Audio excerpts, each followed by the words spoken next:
Queen Zara of the Krill stood on the highest balcony of her orbital fortress, her silver eyes fixed on the burning wreckage of the last human ship drifting in the void below her. People, the Krill, were born in fire, forged in the heart of a dying star and shaped by centuries of war. They did not ask for help. They did not accept mercy, and they certainly did not trust soft-skinned humans from a backwater world called Earthy. Yet one human had come anyway. Her name was Lily Carter, a lone pilot, with a patched-up ship and a warning no one wanted to hear. She had drifted into Krill space not with weapons but with data, a desperate message about something worse than war, something older than stars, the Void Devourers, ancient machines that consumed entire civilizations and left only silence behind. Lily had watched them tear through 3 human colonies in less than a week. She barely escaped with her life and the last piece of data that might stop them. She flew straight to the Krill, because they were the only ones strong enough to fight back. Queen Zara listened to her in the great war chamber, her face unreadable, her claws resting on the arms of her obsidian throne. Lily stood alone in the center of the room, surrounded by towering Krill warriors, their armor gleaming, their eyes full of suspicion. The human spoke clearly, her voice steady despite the fear in her chest. The Devourers are not alive. They are machines, but not like ours. They learn, they adapt, and they never stop once. They lock onto a target, they will not rest until it is gone. Zara said nothing for a long time. Then she rose to her full height, nearly twice that of Lily. You expect us to believe that a race of flesh and bone like yours has uncovered the weakness of a force that erased the Vorthan Empire, the same empire that once ruled 1,000 worlds. I do not expect you to believe me, Lily replied. I only ask that you listen.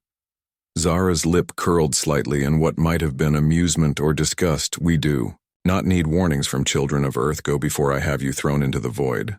Lily did not move. If you send me away, your people will die, Queen. Not in years, not in months, but in days. That was the wrong thing to say. 2 Krill guards seized Lily by the arms and dragged her out of the chamber. She did not struggle. She only looked back at Zara one last time, her eyes full of something the Queen could not name: regret.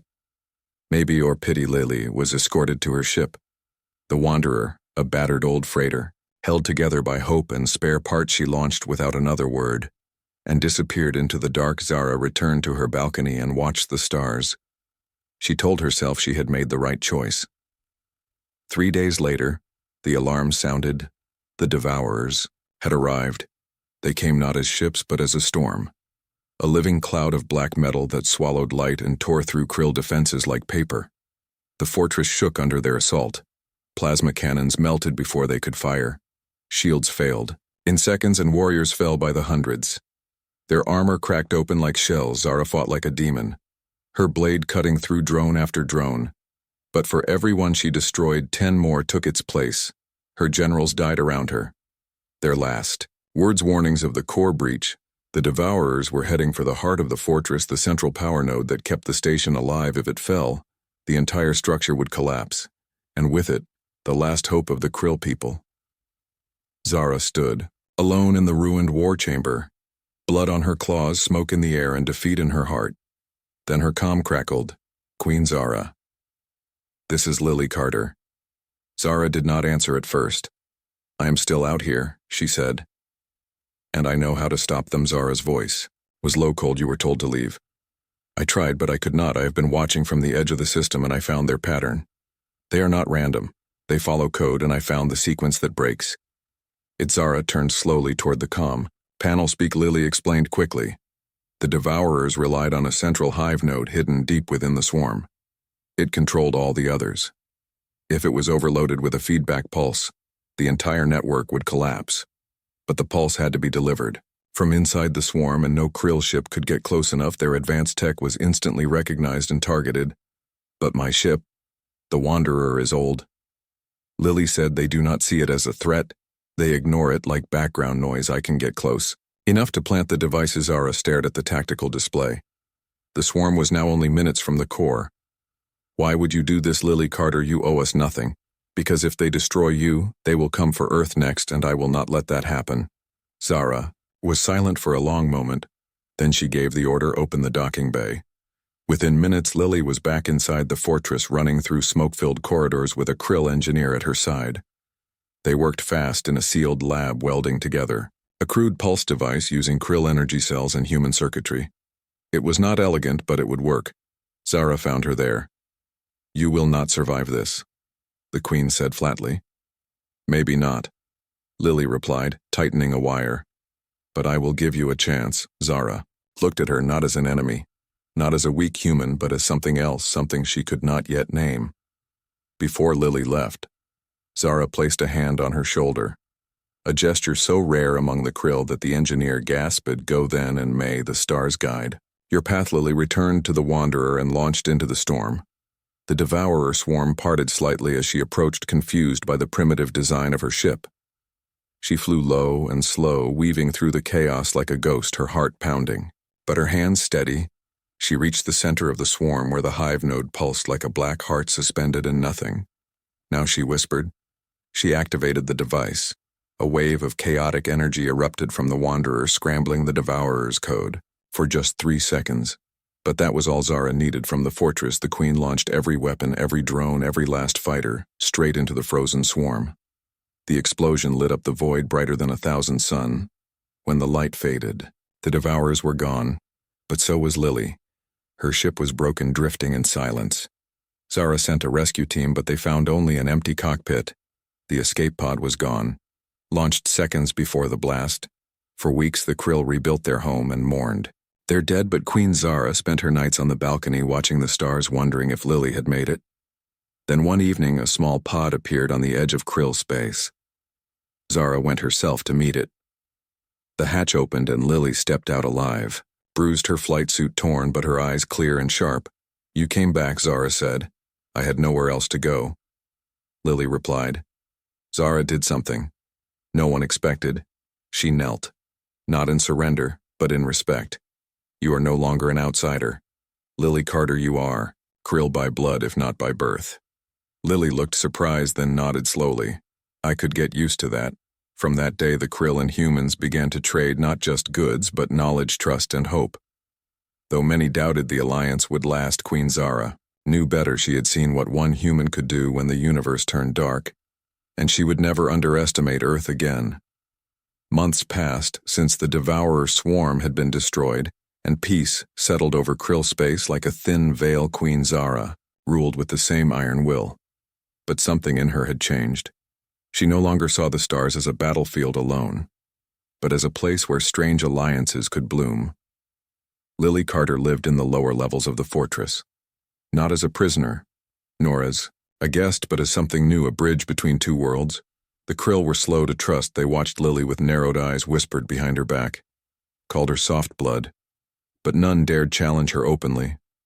Not after what she had done. Still, Lily kept to herself. She spent her days repairing old tech, teaching human engineering to curious Krill youths, and walking the silent corridors where few dared to go. Zara often found her there, staring out at the void as if expecting another storm. "You think they will return?" Lily asked one evening. Without turning, Zara stood beside her, arms crossed, silver eyes reflecting the distant glow of a dying star. "The Devourers were only one threat. The universe is full of teeth." Lily nodded. "I know." Silence stretched between them, long but not uncomfortable. Then Zara spoke again. "Why did you come back?" Lily finally looked at her.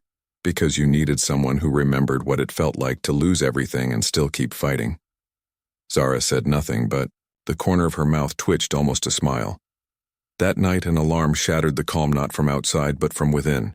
A distress signal came from the mining moon of Krylos, where Krell laborers extracted rare crystals used in their weapons and shields. The signal was broken, frantic, then cut off. Zara summoned her war council, but Lily was already in the command center studying the last transmission. "It was not an accident," she said, pointing to a flicker in the data stream. "Someone shut down the comms from the inside." Zara's eyes narrowed. "Betrayal." They launched within the hour. Lily aboard the Wanderer, now refitted with Krill shielding, and Zara in her personal warship, the Iron Claw.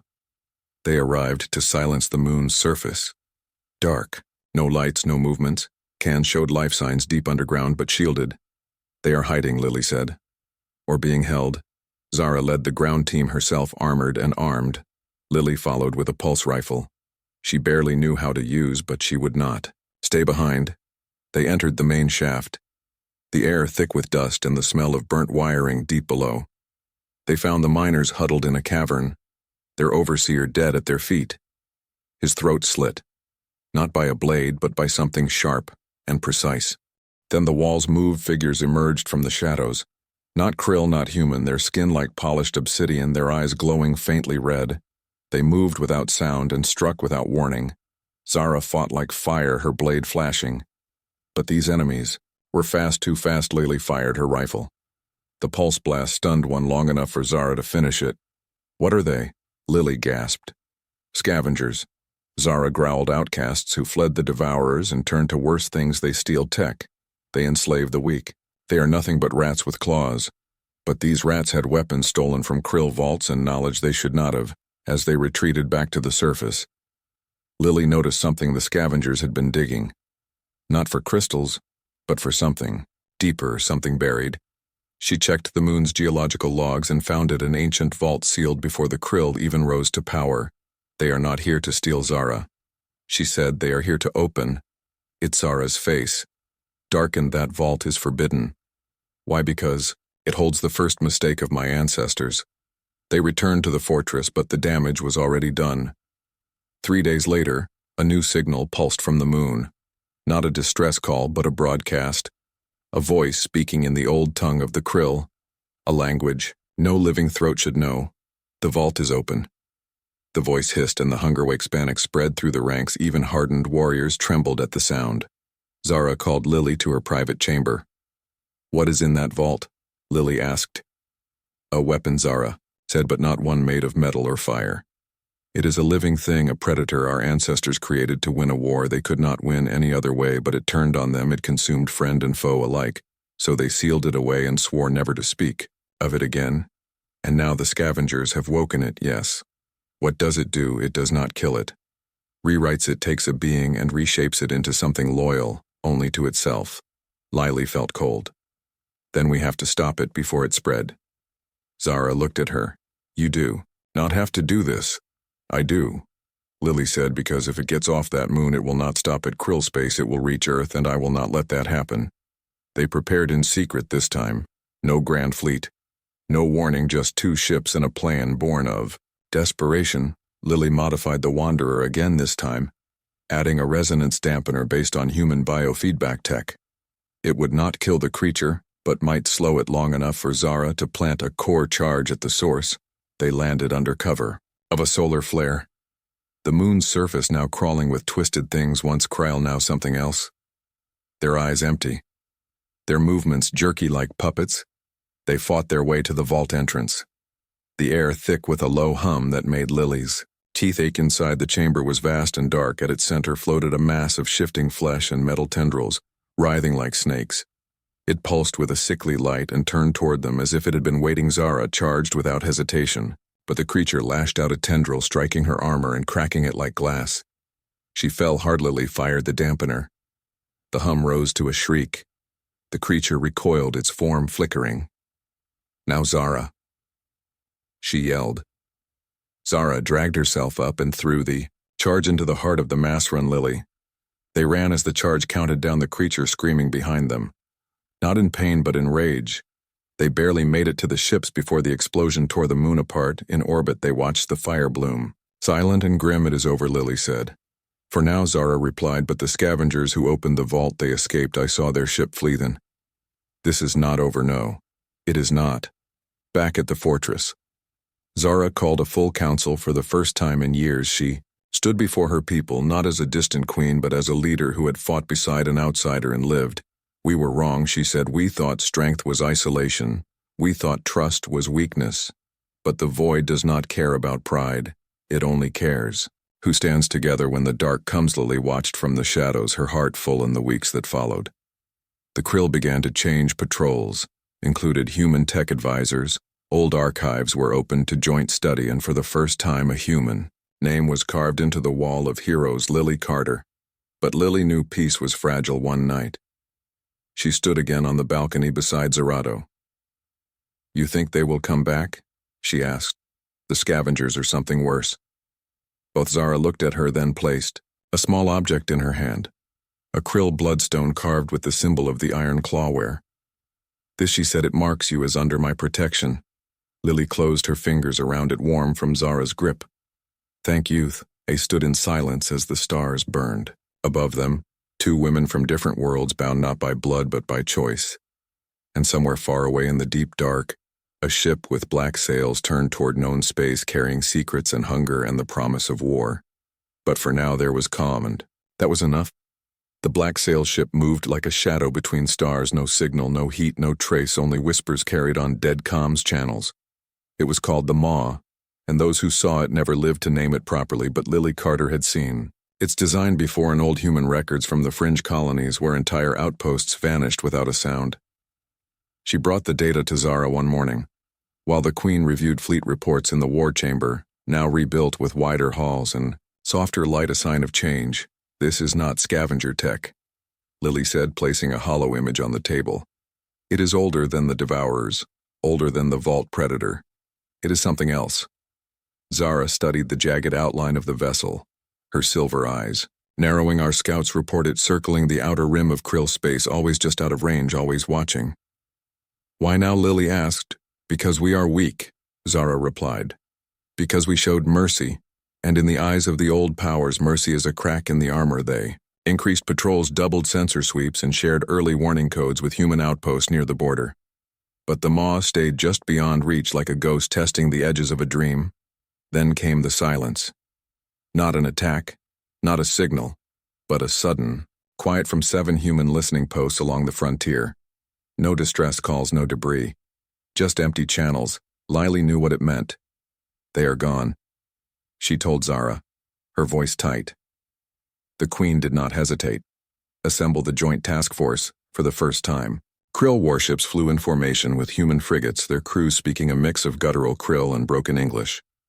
Lily piloted the Wanderer, now upgraded with stealth plating and dual comms, while Zara commanded from the Iron Claw, her presence alone steadying the uneasy alliance.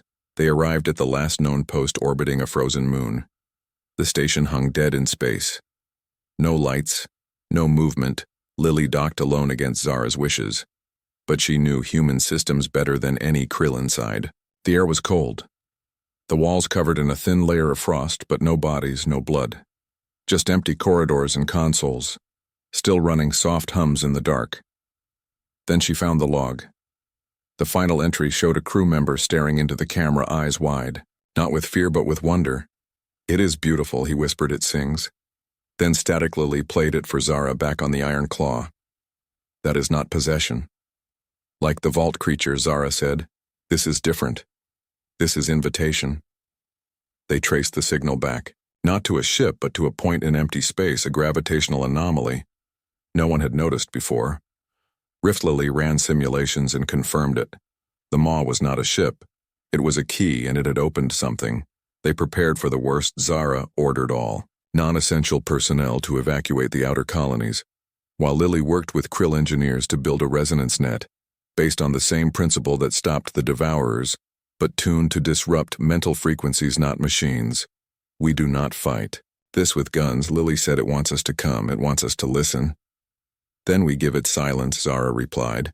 They launched the net from 3 points around the anomaly, a web of harmonic pulses designed to block the signal. But as the net activated, the Maw appeared not from hyperspace but from the rift itself, unfolding like a flower of black metal and bone. It pulsed with light that hurt to look at, and from its core came the song, not sound but feeling, a wave of calm, of belonging, of peace so deep it made the soul ache to surrender. Krill warriors dropped their weapons, tears in their eyes. Human pilots unstrapped from their seats, drifting toward the rift as if called home. Only Zara and Lily held firm. Zara because her will was forged in fire. Lily because she had lost too much to believe in easy peace. Lily activated the emergency override on the net, boosting its power to dangerous levels. The song faltered for a moment. Now Zara the Queen fired the Iron Claw's main cannon. Not at the Maw but at the rift itself, overloading the anomaly with raw energy. The rift screamed, space tore open wider, then collapsed in on itself, taking the Maw with it in a flash of white light. Silence returned, but not before Lily saw something in the last moment, a shape inside the rift, Not a ship, not a creature, but a face human, but wrong eyes, too large mouth, too still watching her. She did not tell Zara. Back at the fortress they debriefed, counted losses, and mourned the lost stations, but no bodies. Wherever found only empty rooms and soft hums on dead comm. Zara stood with Lily on the balcony again. The stars quiet above them. "Do you think it is gone?" Lily asked. "No," Zara said, "it is waiting. It learned that force will not work next time. It will come as a friend, as a savior. It will wear a kind face and speak gentle words. Then we will be ready. How by remembering that not all who offer peace mean safety." Lily nodded. "I have been thinking," she said, "the Maw did not attack. It offered something we wanted. It knew our weakness is not fear but hope." Zara looked at her impressed. "You understand us better than we understand ourselves. Maybe that is why I am still herein." The days that followed, Lily began training a new unit. Not soldiers, but listeners, people who could recognize the song before it took hold. Krill and humans side by side, learning to guard not just their borders, but their minds. Zara approved every request, gave them resources and authority.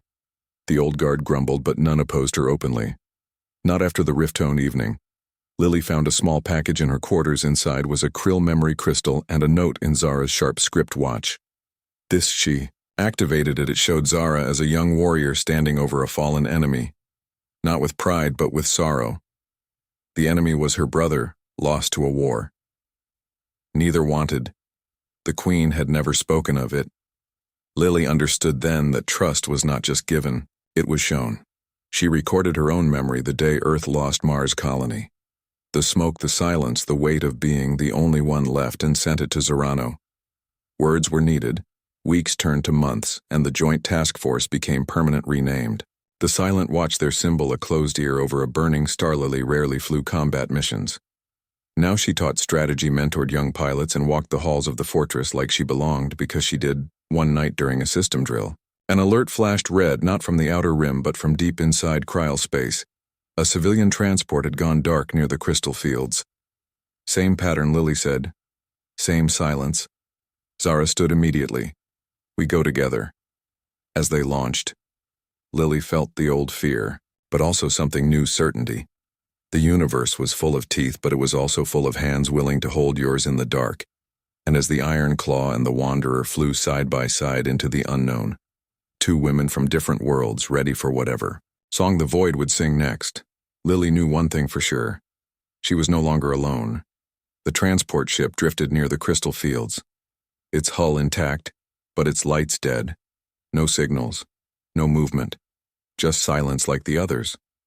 Lily and Zara approached, in their ships, weapons ready but hearts heavy. They had seen this before and they knew what it meant. Lily docked first. Her boots clicking on the cold metal of the airlock, the door opened without resistance inside. The corridors were clean. No signs of struggle. No blood, just empty rooms and half-eaten meals still warm on the tables. She found the bridge last. The crew sat in their seats. Eyes open, faces calm, as if they had simply stopped breathing one by one. Without fear, Zara entered behind her, claws flexing. "It is the same song but softer," she said. Lily checked the logs. The last entry showed the captain smiling. "It promised us rest," she whispered. Then nothing. They searched the ship for hours, but found no trace of the Maw. No rift, no anomaly, just a quiet death wrapped in peace back on the Iron Claw. Zara ordered the ship quarantined and the crew's bodies placed in stasis. No burial, no ceremony. "Not yet. We do not know what touched them." Lily said it might still be inside. Zara agreed, but her eyes were distant. That night Lily could not sleep. She walked the halls of the fortress until she found Zara in the memory vault, a hidden chamber where the Krill stored their oldest truths. The Queen stood before a wall of glowing crystals, each holding a story of loss. "You are afraid," Lily said softly. Zara did not turn. "I am not afraid of death. I am afraid of surrender without knowing it." Lily understood. The Maw did not kill it, made you want to stop fighting it. Made peace feel like victory. "We have to find its source," Lily said, "before it learns to walk among us. But how it leaves no trail, unless we let it take us." Zara turned sharply. "No, I'm not saying we surrender. I am saying we bait the trap." Lily explained her plan. She would fly a small, Shuttle alone near the last known location of the rift broadcast a false signal of distress. Mimic the mental frequency of someone broken and lost. If the maw was hunting the weary, it would come for her. And if it takes you, Zara asked, then you follow. The signal and strike while it is feeding. It was dangerous, it was reckless, but it was the only way. Zara agreed only after Lily promised to wear 3 trackers, 2 hidden in her suit and 1 in her blood, a krill tracer that would burn if she died. The day of the mission dawned. Quiet Lily launched in a stripped-down shuttle. No weapons, no armor, just a weak comm and a looping distress calls. She flew to the edge of the crystal fields and waited. Hours passed. Then a whisper in her mind. Not sound, but feeling like a hand on her shoulder, soft, warm, safe. She let her breathing slow her thoughts drift toward grief, toward loneliness, toward the memory of earth burning. Come, she thought, let me rest. The stars blurred, space bent, and the rift opened. Not with fire, but with light, gentle golden light like sunrise on a world long forgotten. The maw emerged not as a ship, but as a shape of light and shadow, shifting like smoke. It drifted toward her shuttle doors. Opening without command, Lily stepped out, not in fear but in feigned surrender. The song filled her mind. Promises of no more war, no more loss, no more lonely nights. For a moment, she almost believed it, then she felt the tracker in her blood pulse warm against her skin. A reminder of Zara, of the fortress of the people counting on her. She held on. The maw led her inside, not to a cockpit, but to a chamber of light walls pulsing like a heartbeat. At its center floated a core, not metal, not flesh, but something in between, glowing with the faces of the lost. They were not dead. Lily realized they were dreaming. The maw was not killing them, it was keeping them in a perfect dream where nothing hurt, nothing ended, and it wanted her to join them. She reached out as if to touch the core, but instead activated the hidden pulse emitter in her glove. The song stuttered. Outside, the iron claw tore through the rift, its cannons blazing. Zara had followed the signal through folded space using the blood tracer as a guide. The maw shrieked not in pain, but in sorrow as the light dimmed. Lily ran back to her shuttle as the chamber collapsed behind her. Zara fired again, not to destroy, but to seal the rift. The maw reached for Lily, one last time. Not with claws, but with a voice that sounded like her mother. Stay, but. Lily jumped into the shuttle and launched. The rift closed with a sigh. Back at the fortress, they debriefed for days. The rescued crew woke slowly, confused but alive, their minds intact. The maw's hold broken by the pulse. Lily recovered in the med bay. Zara visiting every evening, not speaking, just sitting on. The third night, Lily asked the question that haunted her. What if some of them wanted to stay? Zara looked at her for a long time, then said, peace without choice is not peace. It is sleep, and sleep forever is death wearing a gentle mask. Lily nodded. I think the maw believes it is saving us. Maybe it does, but salvation should not cost your will. After that, the silent watch changed. They no longer just listened for the song. They taught people how to say no to peace that felt too easy. How to hold on to pain because pain meant you were still real. Lily began writing a guide. Not in military code, but in simple words for every outpost, every ship, every child. If something offers you rest before the work is done, walk away. If a voice tells you to stop fighting because the war is over, ask who won. If the stars suddenly feel kind, remember that kindness can be a Kajazara. Had the guide translated into Krill and carved into the training halls. Months passed with no sign of the maw. Some said it was gone for good. Lily knew better. One evening, she stood on the balcony with Zara watching a new fleet launch joint. Krill human ships painted with the symbol of the closed Eardo. You think we changed them? Lily asked. Zara watched the ships vanish into the dark. They changed us first. Lily smiled faintly. I used to think saving someone meant pulling them out of the fire. And now I know sometimes it means teaching them how to burn without being consumed. Zara placed a hand on her shoulder.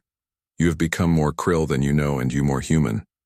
They stood in silence as the stars turned. Far away in the deep void, something stirred, not with song, but with silence, waiting for the day when the universe grew, tired again. But for now the watch remained, and the fire burned bright.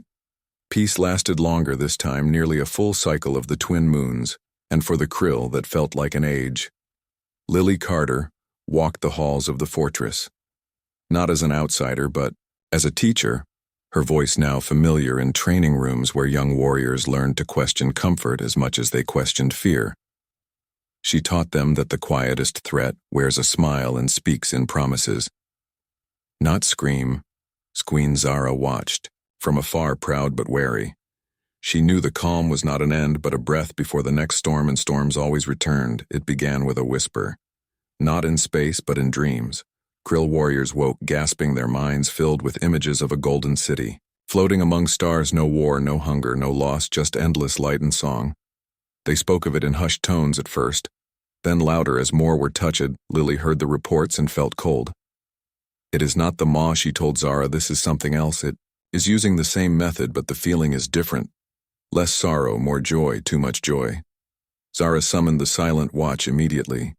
They traced the source not to a rift, but to a signal buried in the public comms network.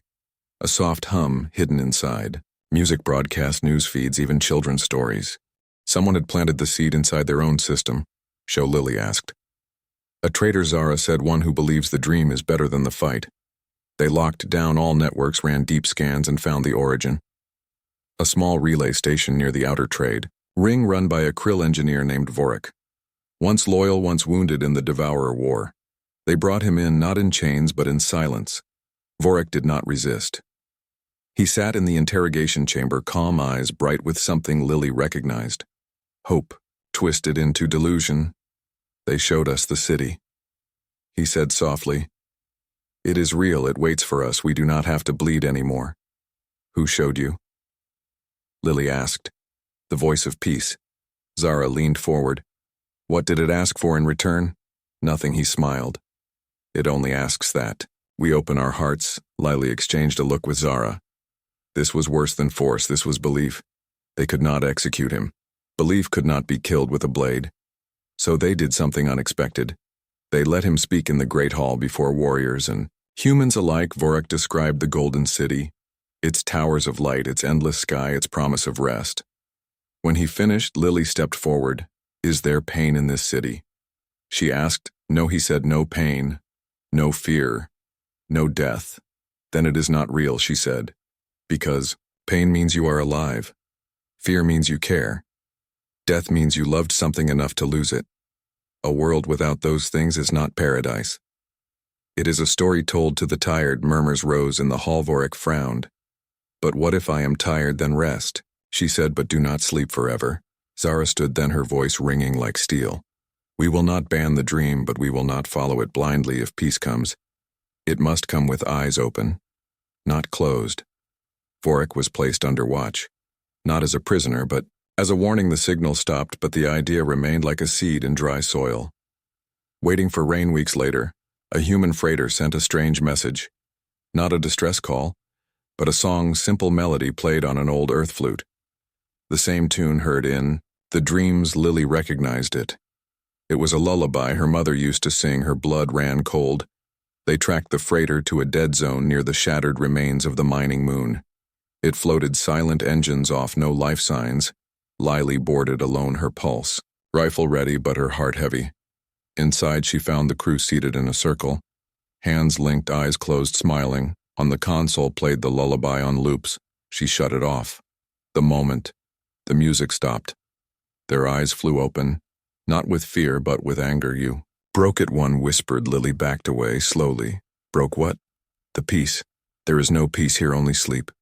They lunged not with weapons but with bare hands, trying to hold her, to make her listen. She stunned them one by one. Tears in her eyes, back on the iron. Claw, she told Zara everything. They are not possessed, they choose this. Zara understood then the true danger was not the maw or the rift or even the song.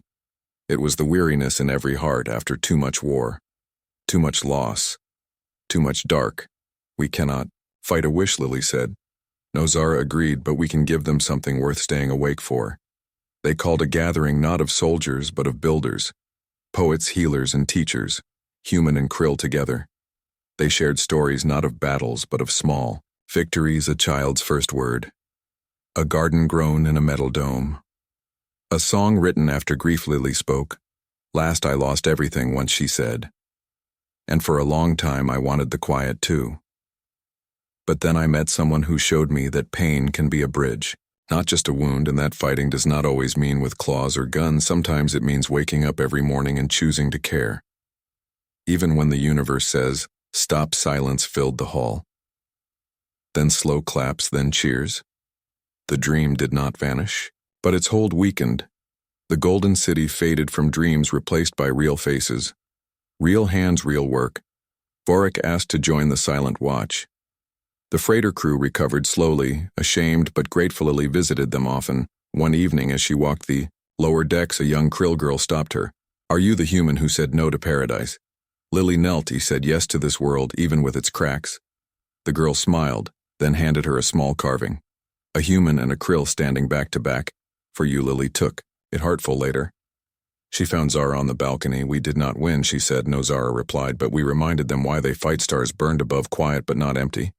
Somewhere far away the song still waited. But now there were ears that knew how to close and hearts that chose the fire over the dream.